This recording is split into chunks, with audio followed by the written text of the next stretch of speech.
आप सभी का फिजिक्स क्लास में स्वागत है। आज हम बात कर रहे हैं एक समान वैद्युत क्षेत्र में आवेशित कण का गमन पथ क्या होता है। यानी बहुत इम्पॉर्टेंट रहता है, कई कंपटीशन एग्जाम में ये पूछा जाता है कि वैद्युत क्षेत्र में आवेशित कण का पथ कैसा होता है और मैग्नेटिक फील्ड में कैसा होता है, यानी चुंबकीय क्षेत्र में कैसा होता है। तो यहाँ पर बहुत इम्पॉर्टेंट ध्यान देने वाली बात ये है कि एक समान वैद्युत क्षेत्र में आवेशित कण का क्या पथ होता है, ये हम कैलकुलेट करेंगे। चलिए अब आगे की ओर हम लोग चलते हैं। माना दो धातु की समांतर प्लेटें एक दूसरे से कुछ दूरी पर रखी हुई हैं, जिन पर समान तथा विपरीत प्रकृति का आवेश है। अगर दो प्लेटों को कुछ डिस्टेंस पर हम लोग रख देंगे, एक धन आवेशित है उतना ही दूसरे पर ऋण आवेश है, तो उसके बीच जो क्षेत्र उत्पन्न होगा यहाँ पर वह समान उत्पन्न होगा, एक समान वैद्युत क्षेत्र उत्पन्न होगा। और इनकी प्रकृति जैसा कि मैंने लिखवाया भी है, समान तथा विपरीत प्रकृति का आवेश है। इन प्लेटों के बीच एक समान वैद्युत क्षेत्र E उत्पन्न होता है, जिसकी दिशा कागज तल में इसमें नीचे की ओर हो जाएगी यहाँ पर। चलिए आगे हम डायग्राम बना लेते हैं, पूरा कर लेते हैं, फिर आगे की ओर हम बढ़ते हैं। इस डेरिवेशन को कैलकुलेट करके हम लोग आगे की ओर सॉल्व करते हैं। चलिए ये रहा हमारा, मैंने ड्रा कर रखा था पहले से ही, तो थोड़ा इसमें बना देते हैं। तो ये हमारा एक समान वैद्युत क्षेत्र इसके बीच में है, जिसकी तीव्रता कैपिटल E है और इसकी जो दिशा है वह नीचे की ओर है। आप लोग जानते ही हो, वैद्युत तल में नीचे की ओर हो गई। अब अगर कोई इलेक्ट्रॉन, मान लिया जाए कि कोई इलेक्ट्रॉन, अब इसमें ये वाई अक्ष हो गया और ये आपका एक्स अक्ष हो गया। तो ये वाई अक्ष हो गया और ये एक्स अक्ष हो गया।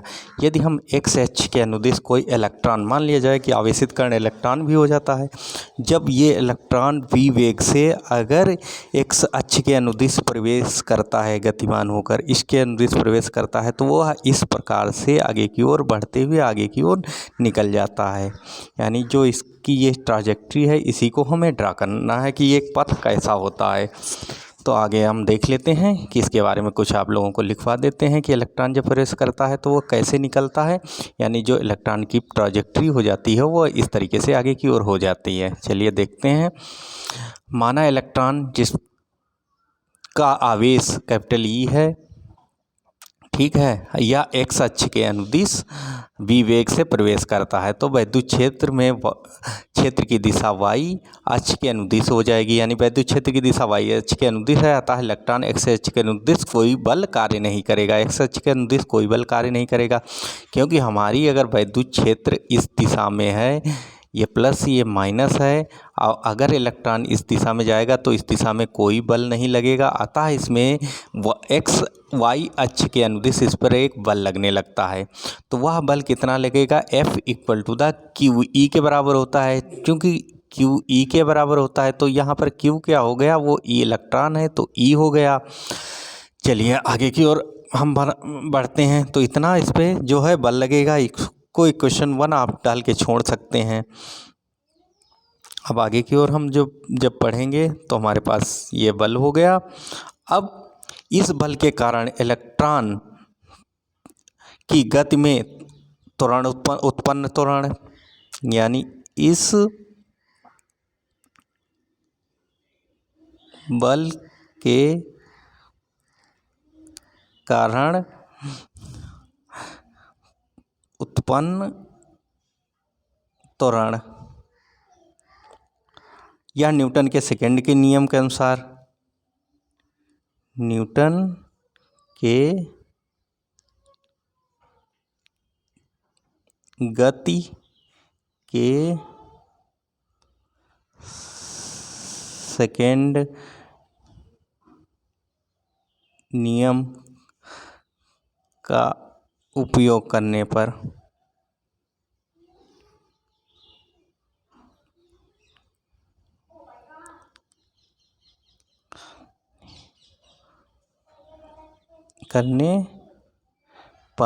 चलिए हम इसको सेकंड नियम का उनका उपयोग कर देते हैं।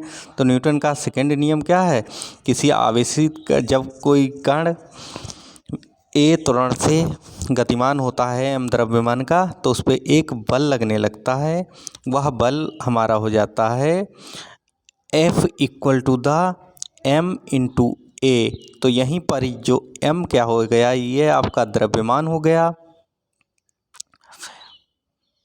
और a क्या हो जाएगा, ये आपका त्वरण हो जाएगा। तो हम लोग यहाँ पर अब त्वरण की बात करेंगे कि त्वरण निकाल लेते हैं। a equal to the F by M. ये क्वेश्चन नंबर हम लोग दूसरी डाल देते हैं, छोड़ देते हैं। तो हमें चूँकि समीकरण एक में आप देखो कि ये f equal to the e into e होता है, ये समान समीकरण इसमें रख देते हैं हम लोग। f इक्वल टू द ई का मान यहाँ पर हम लोग रख देते हैं। तो हमारा जो त्वरण आ जाएगा a equal to the e capital E by m आ गया। चलिए समीकरण नंबर ये 3 डाल के आगे की ओर चलते हैं। जब हम इलेक्ट्रॉन को x और y अक्ष की गतियों के बारे में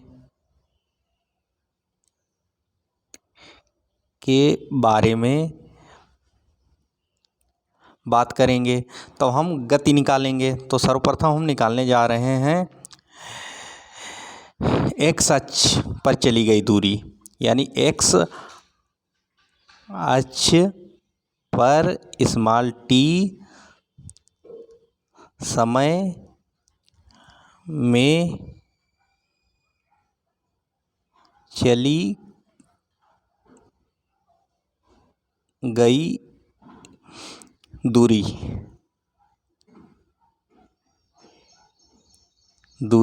क्या हो जाएगी, ये अगर प्रारंभिक वेग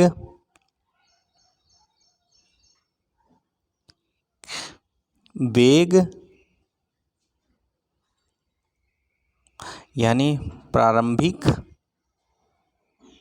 वेग कितना होगा, v होगा। तो चलिए, तो v वेग है प्रारंभिक वेग, और x अक्ष पे चली गई दूरी है, t समय है। तो हम लोग कैलकुलेट कर लेते हैं। तो जब हम कैलकुलेट करेंगे तो b x equal to the हो जाएगा b इंटू टी के बराबर आ जाएगा, क्योंकि यह त्वरण के अधीन गति नहीं होती है, एक नियत गति होती है। तो इक्वेशन नंबर 4 आप डाल के छोड़ दीजिए। अब y अक्ष पर ए त्वरण के अधीन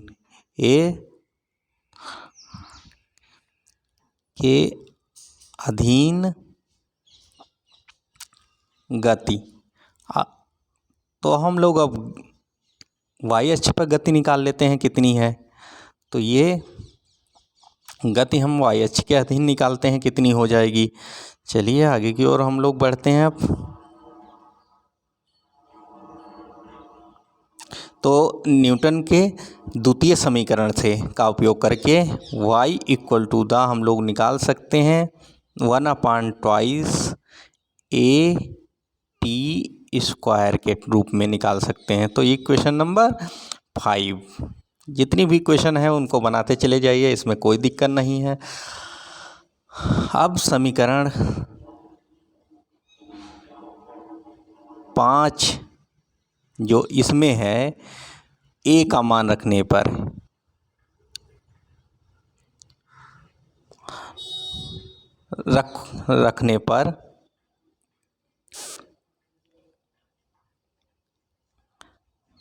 तो जैसे हम समीकरण इसमें a का मान रखेंगे, आपको पता ही है कि a का मान क्या होता है, अभी हमने निकाला था।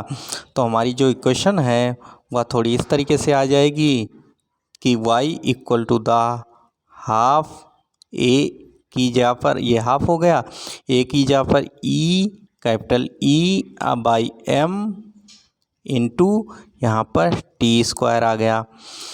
ठीक है। अब समीकरण नंबर 4 का उपयोग करने पर, अब जैसे समीकरण नंबर 4 का उपयोग करेंगे तो हम b इक्वल टू द हम लोग x बाई टी कह सकते हो, या t इक्वल टू द ये निकल आएगा x बाई टी हो जाएगा। ये मान वहाँ एक्स बाई बी ये मान हम लोग रख देते हैं वहाँ पर। चलिए, तो जब हम ये वैल्यू रखते हैं तो हमारी जो है वाई अक्ष पर चली गई डिस्टेंस हमें प्राप्त हो जाएगी। वो कितनी हो जाएगी, चलिए निकालते हैं, कैलकुलेट करते हैं। तो y equal to the capital E by twice M B square into X square के रूप में आ जाएगी। चलिए समीकरण को थोड़ा और अरेंज करके लिखते हैं। जैसे समीकरण को थोड़ा और अरेंज करेंगे तो हमारे पास y equal to the capital E by twice M B square into X square, इस तरीके से हम लोग लिख सकते हैं इस इक्वेशन को। यही फाइनल हमारी इक्वेशन है। और ये इक्वेशन है सिमिलर पैराबोला की इक्वेशन की, यानी परवलय की इक्वेशन की। तो ये परवलय की इक्वेशन क्या होती है, y equal to the 4a square X square equal to the 4ay होता है, या X square equal to the 4ay। तो इसी तरीके से आपकी इक्वेशन आ जाएगी। तो जो उपरोक्त इक्वेशन है वह परवलय के परवलयाकार है।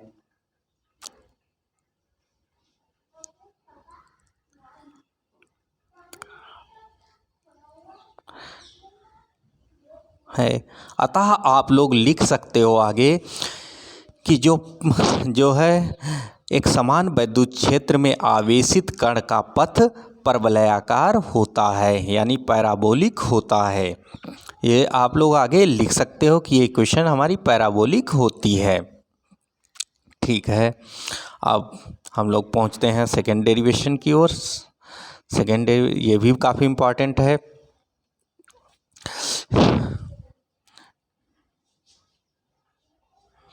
एक समान बाह्य वैद्युत क्षेत्र में वैद्युत द्विध्रुव को घुमाने में किया गया कार्य, यानी एक समान वैद्युत क्षेत्र में वैद्युत द्विध्रुव को साम्य स्थिति से जब घुमाते हैं तो एक कार्य करना पड़ता है। यानी मान लिया जाए कि विद्युत क्षेत्र E की दिशा ये थी और आपका द्विध्रुव इस दिशा में पड़ा हुआ था यहाँ पर। अगर हम इसको थीटा कोण इस डायरेक्शन में घुमाते हैं या नीचे की ओर घुमाते हैं तो एक कार्य करना पड़ता है। तो वही कार्य की गणना हम लोग करते हैं यहाँ पर कि माना एक द्विध्रुव जिसका आघूर्ण P है, एक समान वैद्युत क्षेत्र में साम्य स्थिति से थीटा कोण बनाते घुमाया जाता है, तब द्विध्रुव पर एक वैद्युत क्षेत्र का प्रत्यानयन बल कार्य करना, प्रत्यानयन बलयुग्म का आघूर्ण लगने लगता है। चलिए इसको भी हम लोग डिराइव कर लेते हैं क्या होता है। तो जब हम एक समान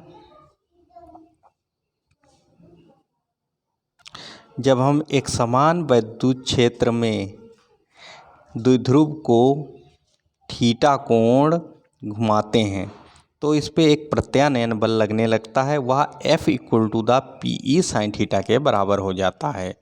और जहाँ पर P क्या है, द्विध्रुव आघूर्ण है जिसकी वैल्यू होती है Q इंटू ट्वाइस L, यानी कोई एक आवेश और बीच की दोनों दूरियां, यानी ये ट्वाइस L के बराबर हो गया। ठीक है, अब हम आगे की ओर बढ़ते हैं कि इस बलयुग्म को जब थीटा कोण घुमाते हैं तो कितना कार्य करना पड़ता है। ठीक है, जब हम द्विध्रुव को एक समान वैद्युत क्षेत्र जो कि हमारे पास ये दिया गया है, ये द्विध्रुव है आपका, इसको थीटा कोण इस डायरेक्शन में घुमा के लाते हैं। ठीक है, थीटा कोण घुमा के लाते हैं। चलिए फिर से बना लेते हैं। थीटा कोण तक घुमा के लाते हैं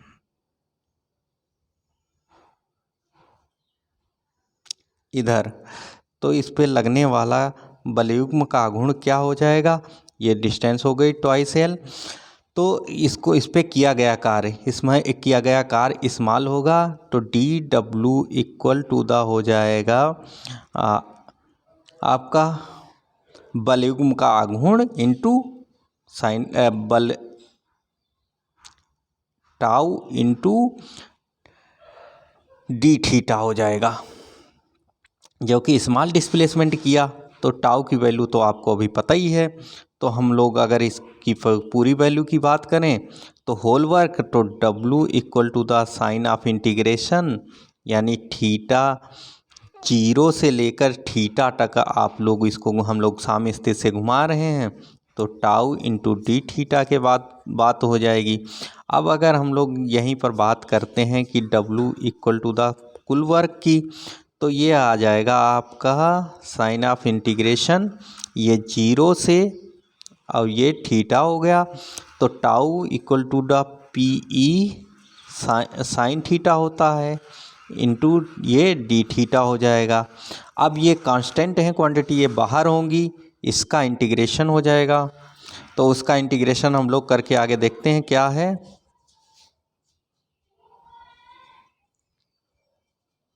आ गए, चलिए हम इंटीग्रेशन कर लेते हैं। तो W इक्वल टू द हम निकाल लेते हैं, तो PE बाहर हो जाएगा, साइन ऑफ इंटीग्रेशन 0 से थीटा साइन थीटा और डी थीटा के रिस्पेक्ट में। साइन थीटा का इंटीग्रेशन माइनस कास थीटा होता है, अतः W इक्वल टू द ये PE हो जाएगा और यहाँ पर माइनस कास थीटा और ये 0 से थीटा की ओर आ जाएगा। चलिए, और अब इक्वेशन में हम अगर वैल्यू रख लेते हैं इसकी, तो माइनस साइन बाहर निकल आए, निकालो या ना निकालो आपकी मर्जी। तो ये आपका PE, चलिए इसको ऊपर उठा देते हैं कर्सर को, यहाँ पर माइनस पहले जो है कास थीटा और माइनस माइनस प्लस हो जाएगा कास 0, तो कास 0 की वैल्यू 1 हो जाती है, आपको पता ही है। चलिए अब हम देख लेते हैं आगे चलकर दूसरे पेज पे। तो W इक्वल टू द ये हमारा आ जाएगा PE कास थीटा, कास 0 की वैल्यू 1 हो जाएगी, तो माइनस कास थीटा प्लस 1 आ गया। इक्वेशन को और थोड़ा अरेंज करते हैं, तो W equal to the PE into 1 minus cos theta के बराबर आपकी आ गई। तो जो वैद्युत एक समान वैद्युत क्षेत्र में जब द्विध्रुव को हम घुमाते हैं तो इतना कार्य करना पड़ता है। यही हमारी फाइनल इक्वेशन है, आप लोग अनिवार्य रूप से इसको देख लें। और अगर चैनल सब्सक्राइब नहीं किए हैं तो प्लीज़ सभी छात्र चैनल ज़रूर सब्सक्राइब करें। तो अब इसमें हम दिखाते हैं इसकी दो विशेष स्थितियाँ क्या होती हैं। यदि हम इसको नंबर 1, अगर theta equal to the 90 degree पे घुमा दें तो किया गया कार्य कितना हो जाएगा, PE के बराबर हो जाएगा। ठीक है, पहली स्थिति। सेकेंड स्थिति आ जाती है, सेकेंड पोजीशन, यदि इसको हम वहीं पर पड़ा रहने दें, थीटा इक्वल टू 0 हो जाए तो उस पे किया गया कार्य W बराबर 0 हो जाएगा, क्योंकि ये हो जाएगा 1 माइनस 1 इक्वल टू द 0 हो जाएगा। ये दो स्थितियां हैं, यानी जब हम एक समान वैद्युत क्षेत्र में जब 90 डिग्री पर घुमाते हैं तो मैक्सिमम कार्य करना पड़ता है, वो PE के बराबर होता है। और जिस क्षेत्र में वो पड़ा था, अगर इसी क्षेत्र में हम यहीं पड़ा हुआ है तो किया गया कार्य क्या होगा, W इक्वल टू द 0 हो जाएगा। ये ज़रूर याद कर लीजिएगा। चलिए आज की क्लास यहीं पर ख़त्म होती है आपकी।